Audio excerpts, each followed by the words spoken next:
Hello guys, so ayan, welcome to all again. Once again, this time mag-unbox po tayo ng Lotus Drill and Angle Grinder. Okay, ang model po ng drill ay LTHD 16RE 800 watts. Okay, ang namang angle grinder natin ay 650 watts. Nakalagay sa kanyang label sa side is small angle grinder with ayun, yung caption naman po sa sa Lazada is with slider.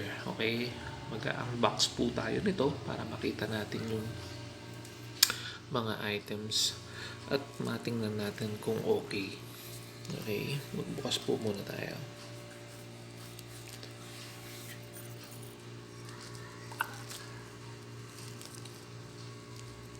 Yan. Ang pagkaka-packaging niya is naka-bubble wrap sa may labas. Bumili lang po ako nito dahil sale. Medyo malaki ang discount na nakakuha ko. If I'm not mistaken, yung nilagay ko na yung nakita yung price doon sa cellphone is nasa 2,000, more or less 2,000 yung drill, pero nakuha ko lang po siya ng 1,400.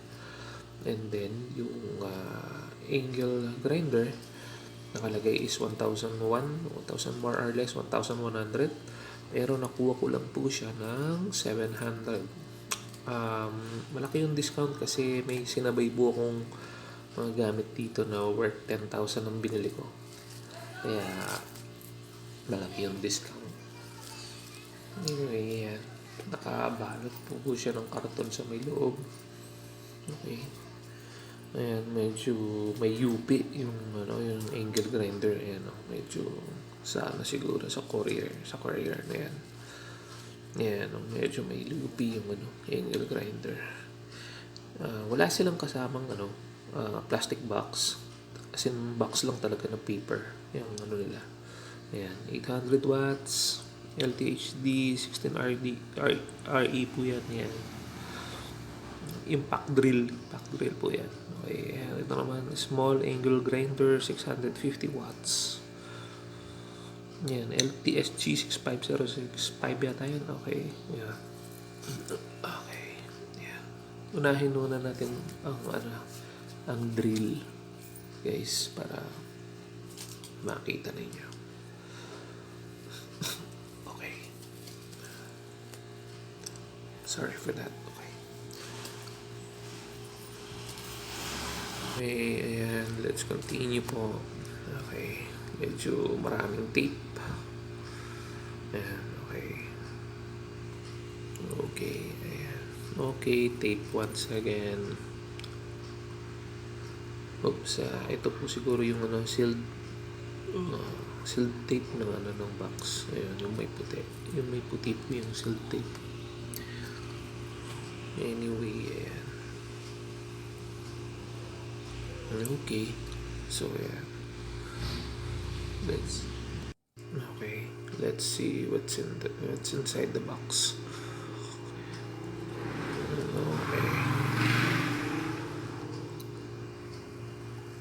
Okay, ayan. Yan po yung mismong drill. Okay. Ayan yung yung siguro yung manual. Instruction manual. Ayan.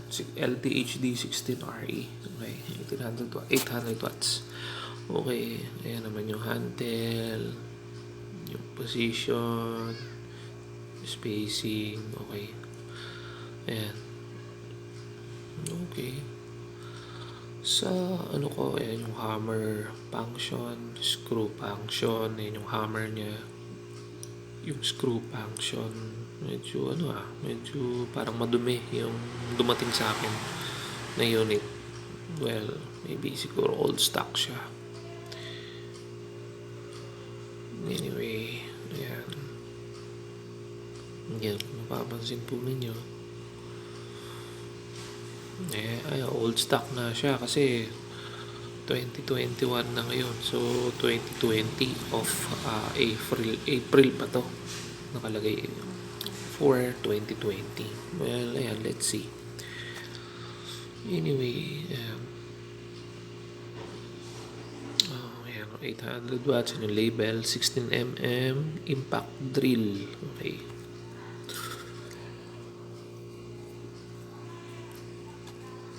Okay. Yung feel ng plastic is medyo okay naman. Kumpara sa mga kilalang brand like Bosch, mga Makita, mahirap nang humanap ng original nun. Pero yung mga Bosch, actually halos ito rin pala yung carbon brush niya yung kanita. Nakita nga yun yung handle. Okay. Tapos yun yung sa position niya kung gaano kahaba na to. Ay, kung gaano kalalim na tornilyo ang ipapasok ninyo. Anyway, saksak na natin siya so that makita natin kung umaandar ba. Okay. So, ayan. Okay, let's start. Okay. Ayan. Okay, so mga small muna. Ayan. Parang malakas Medyo malakas. No, malakas siya. Pwede malakas siya. Ayan, na-adjust ko lang yung speed niya sa baba. Ayan. Okay. Ayan. Tapos, ayan. Build quality is really okay. Okay yung build quality niya. Instead of yeah. Anyway, dito naman tayo sa angle grinder. Okay. Ito po yung angle grinder natin. 650 watts. Small angle grinder. Okay. I don't know why it is called small. Pero, siguro, let's see kung maliit nga ba.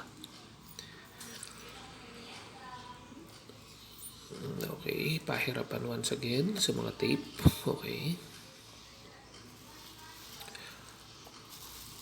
Okay, angle grinder. Okay. Okay, naka-plastic. Hindi naman siya maliit Malaki. Actually, malaki-laki naman siya. Hindi naman siya maliit na angle grinder. Although, typical compare sa iba. Yan yung cover ng disc. Okay. Yan, yung alarms. Yung adjuster nung sa lock. Yun. Anyway. Ayan. Tingnan natin yung ngayon. Ayun pala. Yun ang niya. Ayan, medyo nung umpisa parang nahirapan ako sa pagbukas. Anyway, ayan. Ganyan pala. Diyan pala yung niya, yung on and off. Okay. Ayan. On, off. Pag pala ino-off ito, bali pipindutin mo lang para easy easy off. Okay. Okay, kung mapansin nyo, on and then off. Ito naman yung off niya, pindot lang ng konti pababa. Okay, ganun po siya. Ito naman parang stopper to, stopper dun sa pag-ikot. Yan. Anyway, ayan guys. So, ayan uli ang label. For me, parang okay. Okay siya. However, they sent me an old stock siguro dun sa drill. Pero okay. Anyway, guys, thank you for watching once again. Signing out for a while again. Thank you. So, ulitin. Bye guys.